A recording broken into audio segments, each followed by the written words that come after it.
पत्रकार बंधुओं को हमारा नमस्कार। आज की प्रेस वार्ता दो अहम बिंदुओं पे केंद्रित रहेगी और जैसा सबने देखा है कि भारतीय जनता पार्टी की सरकार का संकल्प है, किसी भ्रष्टाचारी को बख्शा नहीं जाएगा। जो भ्रष्टाचारी हैं उनका कार्य भ्रष्टाचार करना है और एक ईमानदार सरकार की जिम्मेदारी है कि इन भ्रष्टाचारियों को पकड़ें। जो जनता का रुपया इन्होंने अंदर किया है, अपनी तिजोरी में लूट खसोट मचाई है, उसको वसूले और वो जनता के हित में लगे। और इसके साथ ये सारे भ्रष्टाचारी जेल की सलाखों के पीछे सजा पाए, ये हमें सुनिश्चित करना है। और कल दो बड़े प्रमुख फैसले सुनाए गए। एक माननीय सर्वोच्च न्यायालय का था और एक दिल्ली उच्च न्यायालय का था। पहले बात कर लेते हैं जो सर्वोच्च न्यायालय ने टिप्पणी करी, और दो आदेश सर्वोच्च न्यायालय के मैं आपके समक्ष रखूंगा। और खासकर अरविंद केजरीवाल कट्टर बेईमान जो हैं, उनसे उम्मीद करूंगा कि भारत की जनता और दिल्ली की जनता जो सवाल उठा रही है, आपसे पूछ रही है, उसका उत्तर आप देने की हिम्मत जुटा पाएंगे। ये कहना गलत नहीं होगा, अरविंद केजरीवाल की चुनरी में दाग लगते ही जा रहे हैं। दो दाग कल भी लगे हैं और अरविंद केजरीवाल जी कह रहे हैं, लागा चुनरी में दाग, छुपाऊं कैसे, जनता के बीच में मैं जाऊं कैसे।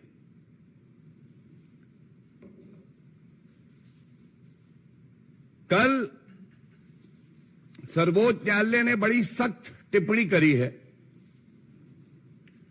और सबसे पहले मैं ये बताना चाहूंगा कि RRTS प्रोजेक्ट है, regional rapid transport system, Delhi Ghaziabad Meerut. और ये अपने हाथ में 6 मार्च 2019 का सर्वोच्च न्यायालय का आदेश, 21 अप्रैल 2023 सर्वोच्च न्यायालय का आदेश, और जो कल आदेश पारित हुआ है वो आपके समक्ष रखता हूं। और ये दिखाएगा कि अरविंद केजरीवाल कितने बड़े घोटालेबाज हैं। अपनी वैगन आर तो बड़ी हो गई, लग्जरी गाड़ी में घूमेंगे, चार्टर में घूमेंगे। मैं बड़ा बंगला नहीं लूंगा, शीश महल बन गया, करोड़ों का घोटाला वहां किया। तुष्टीकरण करने के लिए, भत्ता देने के लिए रुपया है, लेकिन जनता की सहूलियत, जनता का हित हो जाए,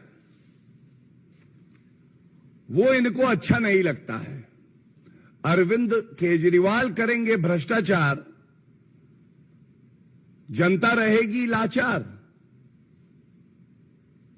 यही इनकी प्रेरणा है। ये आंकड़े बड़े ही महत्वपूर्ण हैं और ये सारे के सारे मैं ऑर्डर से ही पढ़ रहा हूं। दिल्ली मेरठ का ये कॉरिडोर करीब 82 किलोमीटर का है और दिल्ली से मेरठ 60 मिनट में आम जनता दूरी तय कर लेगी। इसकी कुल लागत 31,632 करोड़ रुपए, जिसमें अब तक केंद्र सरकार अपना पूरा योगदान दे चुकी है और ये 2019 में लिखा हुआ है कि उत्तर प्रदेश को 5,828 करोड़ रुपए देने थे। उत्तर प्रदेश में हमने देखा किस तरह से सरकार है जो जनता की चिंता करती है। वो रुपया भी उत्तर प्रदेश की सरकार ने दिया, 5,828 करोड़। दिल्ली के हिस्से में 1138 करोड़ था, केवल 1138 करोड़। अरविंद केजरीवाल जी की सरकार से कहा गया कि ये जमा कराइए। अरविंद केजरीवाल जी अपने शराब के व्यापारी मित्रों की चिंता करते हैं, अपना शीश महल बनाते हैं और एक तुलनात्मक बात रखना अति आवश्यक है। 3 वर्ष में अरविंद केजरीवाल कट्टर बेईमान घोटालेबाज वसूली सरकार ने अपना महिमा मंडन करने के लिए 1106 करोड़ रुपए के इश्तिहार दे डाले। Advertisements of 1106 crore in the last 3 years have been released by the most dishonest, the most corrupt leader in India, Mr. Arvind Kejriwal, in the last 3 years. Now, question has to be asked that on one side, your contribution for the RRTS project was 1,138 crores. And you have repeatedly told the Honorable Supreme Court that we do not have the money. मेरे पास तो रुपया है नहीं। और 1106 करोड़ रुपए उसी समय आप अपना महिमा मंडन करने के लिए इश्तिहार में इस्तेमाल करते हैं। और ये सर्वोच्च न्यायालय का जो आदेश मैं पढ़ रहा हूं, सर्वोच्च न्यायालय ने कहा, और मैं कोट कर रहा हूं, quote, for the current year budgetary provision has not been made by the government of NCT of Delhi. उसके बाद उन्होंने कहा, the corridor has recently been finalised. In the circumstances we direct the Delhi government to contribute rupees 265 crore.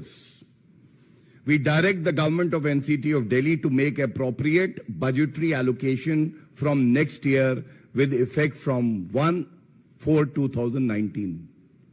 कुछ बातें प्रमुखता से उठ के आती हैं। जनता के लिए सहूलियत हो, यह मंजूर नहीं है कट्टर बेईमान अरविंद केजरीवाल को। सर्वोच्च न्यायालय के निर्देश पर पहले 265 करोड़ और फिर 21 अप्रैल 2023 को 500 करोड़ रुपए दिए। दोनों बार सर्वोच्च न्यायालय का निर्देश था, स्वयं सामने नहीं आए।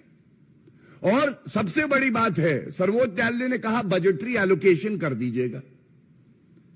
क्यों नहीं किया अरविंद केजरीवाल जी?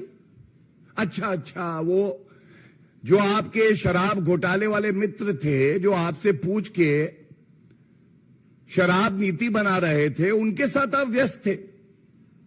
जनता की सुध लेने की आपको फुर्सत कहां थी? और इसके बाद इसी तरह से 21 अप्रैल 2023 को उन्होंने कहा, we call upon the state government to make the requisite budgetary provision if not already made, और 500 करोड़ रुपए तुरंत रिलीज किए जाएं। ये अप्रैल 2023 में। अब जो कल हुआ, ये चिंताजनक है, आपत्तिजनक है। और अरविंद केजरीवाल जी कट्टर बेईमान तो हैं ही, वो साथ साथ जनता का हित भी अपने ही देख सकते हैं, अपनी जिम्मेदारी का निर्वहन भी वो नहीं कर सकते हैं। स्पष्ट सर्वोच्च न्यायालय ने जो टिप्पणी करी, अभी आदेश आया नहीं था, लेकिन ये टिप्पणियां थी जो रिपोर्ट हुई, उसमें कहा गया कि अरविंद केजरीवाल की सरकार अपने हिस्से का जो पैसा जमा कराना है वो नहीं करा रही, जिससे आरआरटीएस प्रोजेक्ट जो कि जनता के हित में है उसमें लागू करने में देरी हो रही है। सर्वोच्च न्यायालय ने सख्त टिप्पणी करके कहा इश्तिहार के लिए तुम्हारे पास रुपया है, आरआरटीएस प्रोजेक्ट जो जनता के हित में है, इसको लागू करने के लिए रुपया नहीं है। 3 साल का पूरा विश्लेषण, पूरा खाका, कितना रुपया इश्तिहार में इस घोटालेबाज अरविंद केजरीवाल सरकार ने किया है, सर्वोच्च न्यायालय ने कहा है कि उसका ब्यौरा हलफनामे के साथ शपथ लेकर सर्वोच्च न्यायालय के समक्ष रखें। और इसीलिए आज ये प्रश्न उठाया जाएगा, ये लोग भ्रष्टाचार करते हैं, भ्रष्टाचार करने के बाद पकड़े जाते हैं तो कहते हैं राजनीतिक द्वेष का मामला है, और जो जनता के हित के काम होते हैं उसमें जो इनका कर्तव्य है उसका पालन नहीं करते हैं। मैं ये भी आपके समक्ष रखना चाहूंगा, कल दिल्ली उच्च न्यायालय ने मनीष सिसोदिया, पूर्व उप मुख्यमंत्री जिनको कट्टर ईमानदार बता रहे थे अरविंद केजरीवाल, उनकी ईडी के मामले में जो बेल की पिटीशन थी उसको भी निरस्त कर दिया और बताया ये जा रहा है कि अरविंद केजरीवाल जो कि किंगपिन हैं शराब घोटाले के, वो बड़े ही डरे हुए हैं, वो चिंता कर रहे हैं कहीं ऐसा तो नहीं होगा कि मनीष सिसोदिया को तो मैंने इशारे पे चला के घोटाला कर दिया, अब मैं भी अंदर जाऊंगा। और हम तो बार बार कहते हैं जैसे जैसे जुड़ रही है कड़ी, वैसे वैसे अरविंद केजरीवाल के पास आ रही है हथकड़ी। और मैं आपको बता दूं, ये चौथा ऐसा मौका है, करारा थप्पड़ पड़ा है अरविंद केजरीवाल को, और जो भ्रष्टाचार वो अपनी नाक के नीचे करवाते हैं उन्हीं के इशारे पे होता है। मुझे याद आता है कि सीबीआई कोर्ट ने पहले बेल रिजेक्ट करी मनीष सिसोदिया की, उसके बाद ईडी कोर्ट ने भी बेल रिजेक्ट करी थी दोनों मामलों में। फिर दिल्ली हाईकोर्ट ने जो सीबीआई का मामला है उसमें बेल रिजेक्ट करी, और कल दिल्ली उच्च न्यायालय ने जो ईडी वाला मामला है उसमें भी बेल रिजेक्ट कर दी। क्या अरविंद केजरीवाल में इतनी हिम्मत होगी? बाहर निकल कर आए और बताएं, ये जो 130 दिन से पूर्व उप मुख्यमंत्री कट्टर बेईमान मनीष सिसोदिया जेल की सलाखों पर में है, और 4 ऐसे न्यायालय के आदेश आ चुके हैं कि उनको राहत नहीं मिल रही, तो ये माना नहीं जाएगा। ये जो भ्रष्टाचार हुआ है, ये भ्रष्टाचार अरविंद केजरीवाल जी आपने ही कराया है, क्योंकि जो जीओएम बनी उस मीटिंग में आप उपस्थित थे, आप ही की अध्यक्षता में वो मीटिंग हुई थी,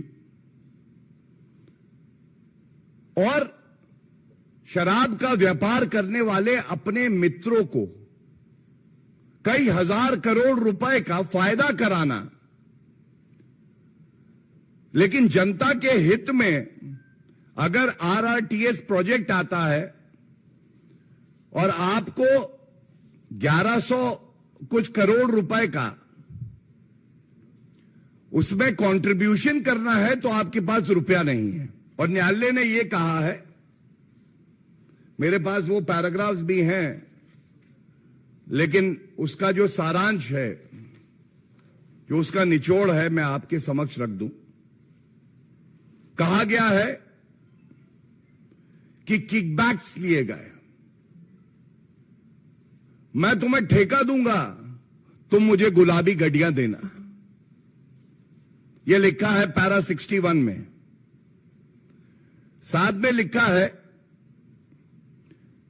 कि जो शराब के ठेकेदार थे वो जो गोपनीय बैठक होती है उसमें उपस्थित रहते थे और निर्देशित करते थे कि शराब की नीति दिल्ली सरकार की क्या होगी।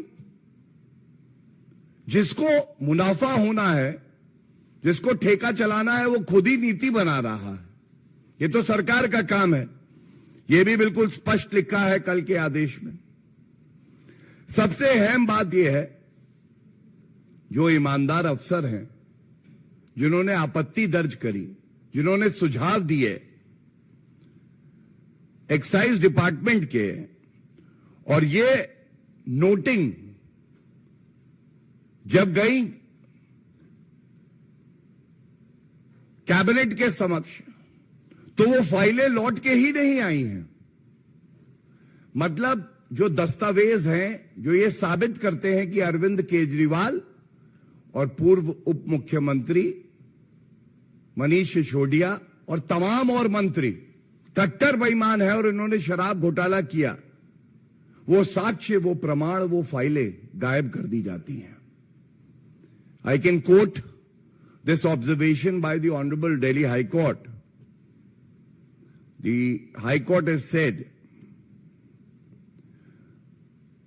Learned Trial Court took into consideration the statements made by responsible officers of the Excise Department, which show that the file of Cabinet Note got prepared by the then Excise Commissioner and sent for consideration of the GOM, along with the feedback given by public and opinions given by some legal luminaries against total privatization of the liquor sector or business and for going with the earlier model of policy, was never returned back to the said office and the same had gone missing. गायब हो गई file. इसके साथ यह भी लिखा है कि जो किकबैक आया उसका इस्तेमाल, जो काली कमाई है, लोकतंत्र को प्रदूषित करने के लिए अरविंद केजरीवाल कर रहे हैं। जहां प्रदेश में चुनाव आया उसमें इसका इस्तेमाल किया गया और उच्च न्यायालय ने अंत किया है कि जो आरोपी हैं कट्टर बेईमान मनीष सिसोदिया, ये बड़े पद पर रहे हैं, ये साक्ष्य मिटा भी सकते हैं, प्रमाण मिटा सकते हैं, जो विटनेसेस हैं उनको डरा भी सकते हैं और इसलिए इनको बेल नहीं मिलनी चाहिए, क्योंकि प्रथम दृष्टया जो आरोप लगे हैं ये बहुत ही गंभीर हैं। अब ये दोनों बिंदु जो मैंने आपके समक्ष रखे, इससे एक बात उजागर हो गई है। ये जो भ्रष्टाचारी हैं ये सोचते हैं कि इनकी जिम्मेदारी, इनका कर्तव्य केवल भ्रष्टाचार करना, जनता को लूटना और खुद अपना बंगला बड़ा करना और गाड़ी बेहतर करना है। नहीं, ये भ्रष्टाचारी अगर भ्रष्टाचार करेंगे तो जो भारतीय जनता पार्टी है वो पुरजोर तरीके से इनको एक्सपोज करेगी, इनका घिनौना चेहरा सामने लाएगी और जनता की आवाज बनके सुनिश्चित करेगी कि ये जेल की सलाखों के पीछे हो। और मैं समझता हूं कि आज अरविंद केजरीवाल ये प्रेस वार्ता जरूर सुन रहे होंगे। उनको चुनौती देता हूं, अगर दमखम है तो बाहर निकलकर जो प्रश्न हमने उठाए हैं उनमें से किसी एक का भी उत्तर दे दें तो जनता सब देख रही है।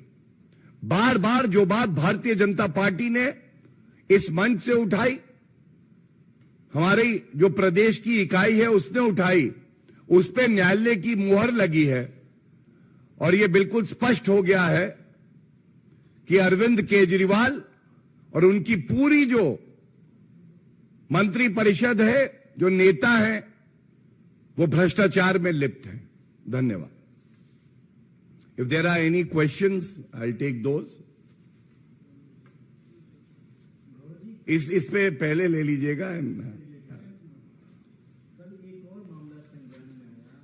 आम आदमी पार्टी की सरकार ने 400 एक्सपर्ट्स को नौकरी पर रखा था, लेकिन इसमें आरक्षण के नियमों का भी किया